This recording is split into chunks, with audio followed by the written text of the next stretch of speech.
Good morning, everyone, and welcome back to my channel. So happy to have you this morning.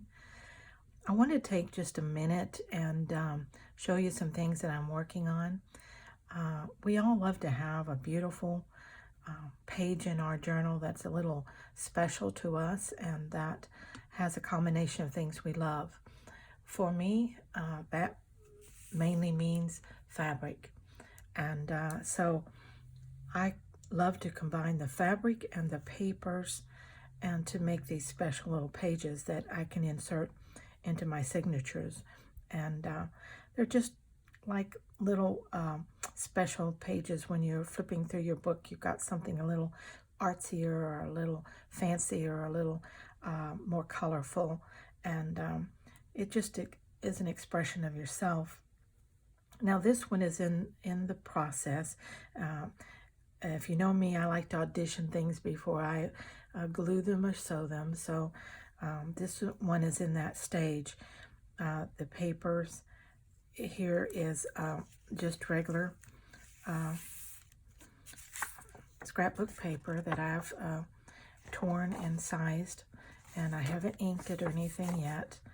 I'm just kind of auditioning it with the elements here that I like with it. This digital little card here, and I'm sorry I don't remember. Once I've cut these things up, I can't remember where I get them, but it's definitely not my design. It's another designer's work, but it's a beautiful piece, and the colors went really good, and I get to use some of these little blingy things, the gauze and the yarn and the shiny fabric and the lace, and just combine them in such a way that it makes a pretty addition. Okay, so that's kind of what I have in mind for that card. Now I have another one that I'm thinking about doing, and this one is the same paper. I have inked around it using the blues and the browns, and so it's ready for me to put an element on, and this was the element that I thought I would use with this.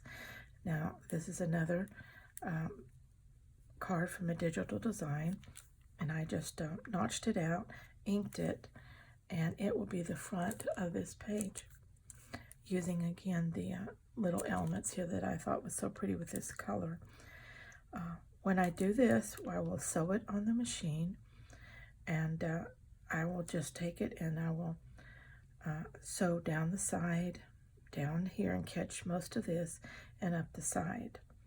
And then I will come back and meander around a little bit and catch the rest of this so that it's securely set on the page. Then when I am through sewing that page, then I will glue a different page on the inside where the sewing would show, and make a journaling area out of that. So let me show you another one that is in the auditioning stage. It's a little bit bigger, and of course different colors, but same basic concept. I have already inked the pages. In this case I used some goldish color and then some of the red, dark red, and a little bit of brown, and combined some colors that were already in the card. Then I used, there's 4 different elements here, some lace, some gauze, and another piece of cranberry fabric. And that's how I will probably sew that on. And again, because I want it to be a pocket, I notched it at the top, and I will come down here and sew here and across and up this side.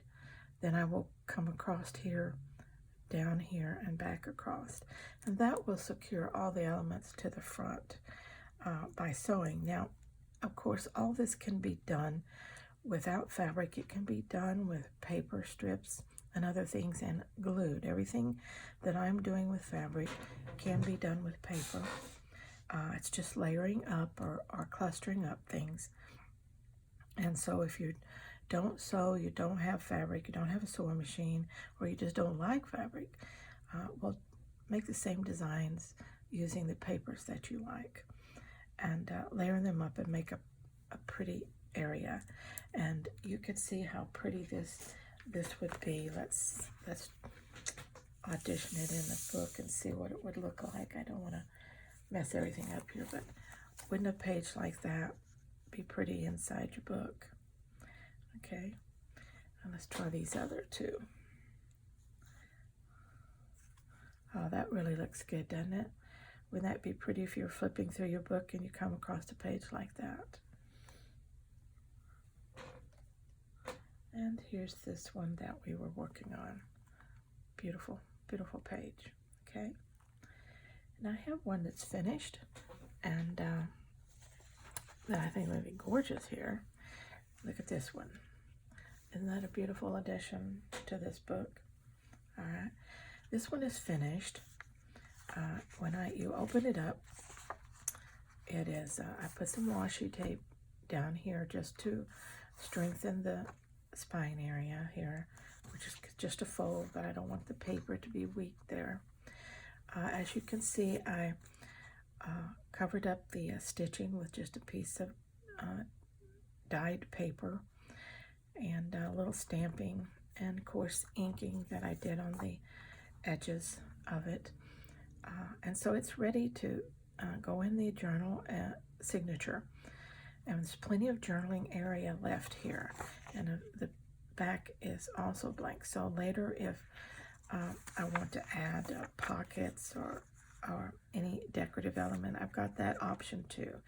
But I do like a lot of journaling space in my journals because I do write in them, and so I don't want to embellish or decorate every inch of it.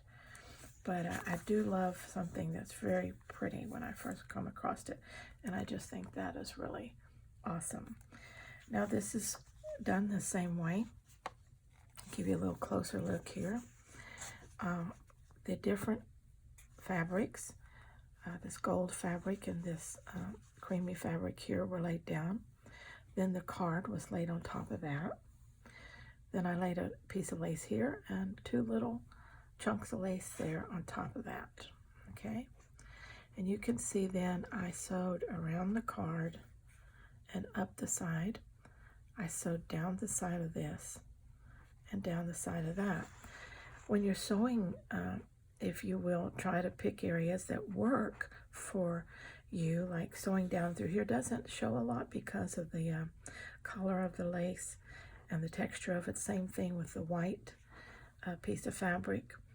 Okay, so all of your stitching doesn't really show that much if you choose the right elements to collage on the front. And of course, a little sewing. I like the look of sewing, so those sewing areas here don't bother me at all. And in fact, I like them. And then I like color when I'm inking. I like to use my colors a lot and combine them. Of course, this has the green. I think it's called Crushed Olive, which is Tim Holtz Distress ink, and then I have the walnut brown around the edges too. So that gives me a pretty look to that also. Okay, so that's one thing I did with this particular paper, and I love the paper, and it just lent itself to being used here, and it looks just good on its own by itself, but it certainly looks good when you put it like that. Okay, let me show you one more.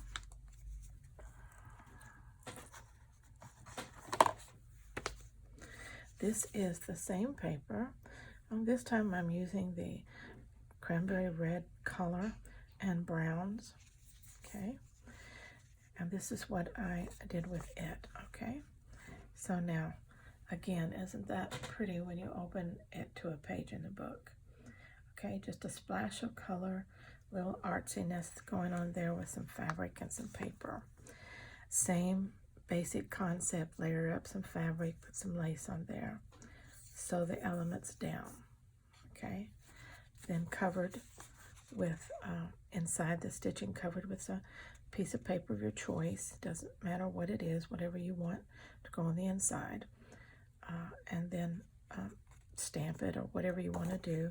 Again, I strengthen the fold area with the washi tape, and it's ready to insert along with the signature that would go into here. So I just love this area. And also wanted to point out that this piece here was torn accidentally, and don't let things like that keep you from using a piece of paper. Perfect squared corners and things like that are not what we're looking for, otherwise we wouldn't be tearing these edges. So if something accidentally gets torn, leave it alone, use it, make it part of the design element. And so when you're looking at this, you don't really notice that. You think I designed that corner that way, but it was a happy accident. And don't forget to mix your inks using your colors, combining your inks together to give different colors and shadings, and just get really kind of glitzy with your inks, because they make wonderful additions to these pages, and they will be the element that sometimes best coordinates all the color choices you made together. So okay, that's all I wanted to share with you this morning. Just make some special pages to insert in your journal using fabrics or papers, however you want to do it. Some of your digital elements that you might have on hand, or simply cut out some pretty scrapbook paper and make a pocket out of that. Use your inks. Decide, of course, on the size you want. Tear your papers for that. As you can see, I got out of a 12 by 12, I got two of these pages out of one piece of paper. So I was really happy with that. But I don't know exactly. Let's see, 1, 2, 3, 4, 5. They're a little right at 5, maybe 5 1/4 wide, and about 5 1/2 to 5 3/4, even, yeah, probably 5 1/2 to 6 inches tall. I don't measure when I do it. I just tear it down and kind of size it to my book and think, yeah, that's great. It's nothing that I want to be exactly like anything else. And I am going to make next some that are more narrow and long, and then I will be putting some pockets on that are more narrow and long, and so that will work for that. And but these, I have the vertical pockets, so they work good in this size. So okay, there's some ideas that you might try, and when you want to make just a couple of special little pages, they're not hard. Don't put too much embellishment on it so that they can be a journaling page. But once you got them in your journal, if you do want to come back and add something to it, that's okay too. Whatever you want to do. Okay, thank you so much for watching, and you keep creating. Thank you. Bye-bye.